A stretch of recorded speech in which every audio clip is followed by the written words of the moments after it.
మాట్లాడుతూ ఉన్నప్పుడు మరి ఆ క్రమంగా సాధన చేయడం మనం ఎందుకంటే మనం కలవడము ధ్యానం చేయడం కోసమే కదా, అభ్యాసం చేయడం కోసమే కదా.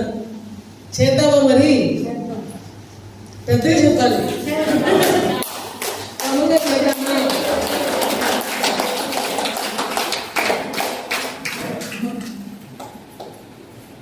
అందరి చేత చేద్దామా? అందరూ చేయాలి, అందరితో చేయించాలి. మనం చేస్తూ అందరితో చేయించగలిగితే మనం పుంజుకోవాలి. సో అలా చేయాలి అంటే మనం ఏం చేయాలి? నిత్యం సాధన చేస్తూ ఉండాలి.